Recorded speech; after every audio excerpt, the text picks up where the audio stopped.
Picture this. Your kid is in the backyard. You hear crying. You run outside and there's a cut on their hand, bleeding more than you'd like. You go inside. No bandages left. The nearest pharmacy is 20 minutes away. And then you remember something.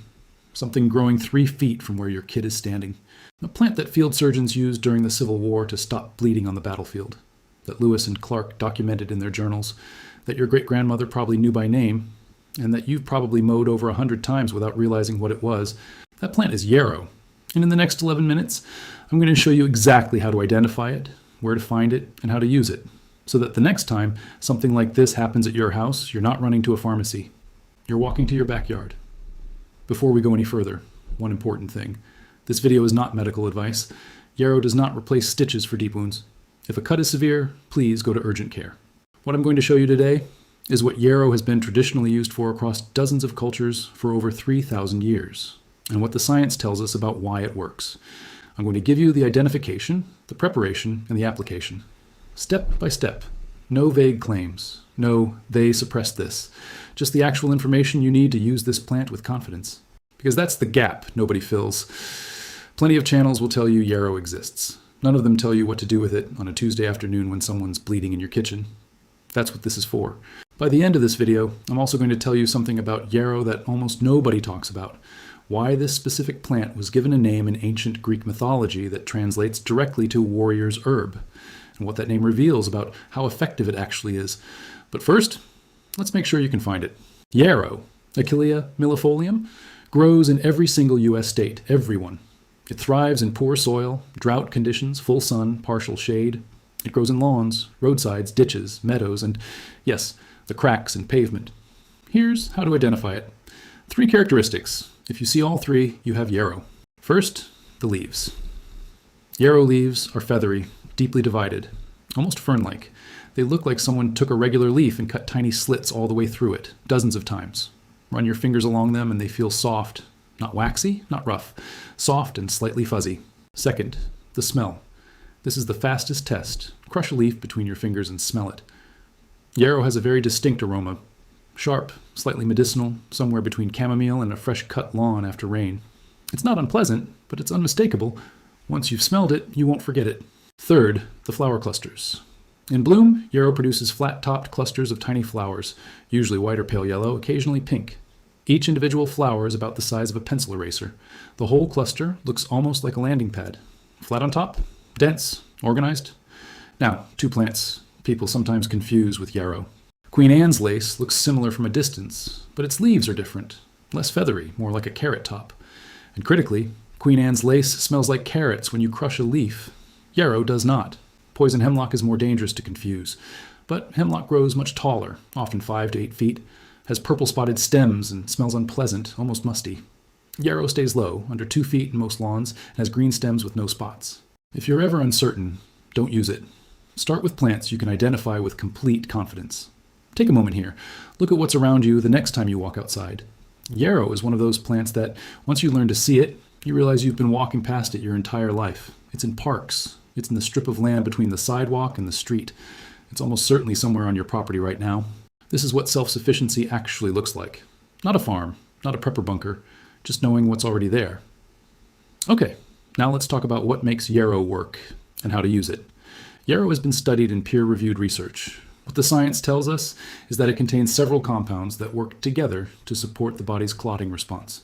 The primary ones are achilletin and achillene, both identified in clinical literature as having hemostatic properties, meaning they help stop bleeding. Yarrow also contains flavonoids with anti-inflammatory action and volatile oils with antimicrobial properties. This is why it was used on wounds, not because someone decided it looked medicinal, because it works through a specific documented mechanism.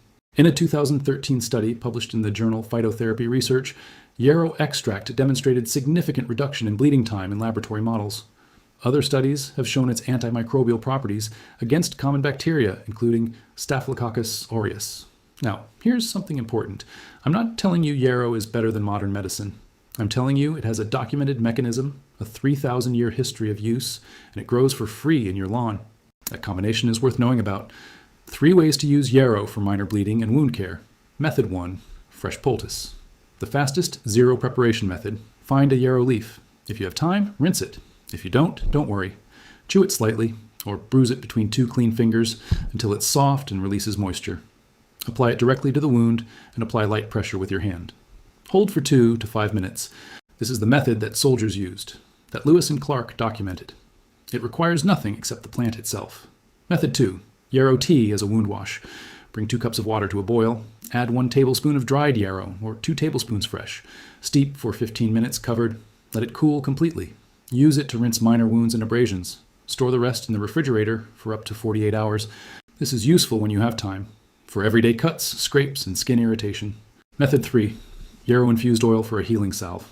This takes longer to prepare. It's about 4 weeks, but gives you something shelf-stable for your medicine cabinet. Pack a clean glass jar with dried yarrow. Cover completely with olive oil. Seal and store in a dark place for 4 weeks, shaking it every few days. Strain through cheesecloth. The infused oil can be used directly on skin or combined with beeswax to make a salve that lasts for up to a year. Remember at the beginning I said I'd tell you about the name? Yarrow's scientific name is Achillea millefolium. Achillea? From Achilles, the Greek warrior of the Trojan War. According to Homer's Iliad, Achilles used this plant to stop the bleeding of his soldiers' wounds on the battlefield. The centaur Chiron, who was Achilles' teacher, had taught him its use. That story is 3,000 years old, and the plant's effectiveness was documented well enough that an ancient civilization named it after their greatest warrior. Think about that the next time you consider mowing it down. Now let me show you something most people miss. Yarrow isn't just for bleeding. Traditionally, it's been used for fever reduction as a diaphoretic, meaning it promotes sweating, which helps the body cool itself. It's been used for digestive cramps, for heavy menstrual bleeding, for urinary tract support. In the European Pharmacopoeia, which is the official pharmaceutical reference used by medical authorities across the EU, yarrow is listed as an approved herb for these traditional uses. The EU, their official medical reference, approves yarrow. Not suppressed, not banned, studied, documented, and recognized. In Europe. While in the US, most people are mowing it out of their lawns. Now, I want to be precise here. I'm not telling you yarrow is a cure for anything. What I'm telling you is that it has a long documented history of traditional use, a growing body of peer-reviewed research, and European regulatory recognition. That combination is more than enough to justify learning how to use it. And here's what that means practically. 1 plant. That grows for free in your lawn, with documented effects for minor wounds, fever support, digestive discomfort, and skin care. When's the last time a single bottle at CVS did 4 things? Visual. CVS receipt, price comparison, dramatic pause. If you don't already have yarrow on your property, and many of you do, you just haven't recognized it, here's how to establish it deliberately. Yarrow seeds are inexpensive and widely available. You can find them at most garden centers or online from reputable seed suppliers. Plant them in spring or fall. They prefer well-drained soil and full sun, but are genuinely forgiving. This is one of the hardiest plants in North America. Once established, yarrow is essentially maintenance-free. It comes back every year. It spreads slowly on its own. It tolerates drought. It actually prefers poor soil over rich, fertilized garden beds. For harvesting, the ideal time is when the plant is in full bloom. Flowers fully open, not yet browning. This is when the medicinal compounds are at peak concentration. Cut the stems about 1/3 of the way down. Never harvest more than 1/3 of the plant at one time. This lets it recover and continue growing. For drying, bundle small groups of stems together and hang them upside down in a dry, ventilated space, away from direct sunlight. In most climates, they'll be fully dry in 1 to 2 weeks. Once dried, strip the leaves and flowers from the stems and store them in an airtight glass jar, away from heat and light. Properly stored dried yarrow retains its properties for up to 2 years. Visual, drying bundles hanging, then glass jars on a shelf, labeled, organized, satisfying. This is what a self-sufficient medicine cabinet looks like. Not a pharmacy run. A shelf. Here's the moment I want you to imagine. It's a Tuesday evening, 6 months from now. Your kid is in the backyard. You hear crying. You run outside, and there's a scrape. Not serious, but bleeding. And instead of panic, instead of running inside to check if you have enough bandages, instead of calculating whether it's worth a pharmacy run, you walk 3 feet to the corner of your yard. You recognize the plant immediately, the feathery leaves, the smell when you crush them. You've seen it 100 times since you watched this video. You prepare a quick poultice. You apply it. 2 minutes later, the bleeding slows. Your kid is fine. And you didn't need a pharmacy. You didn't need a prescription. You didn't need a 20-minute drive.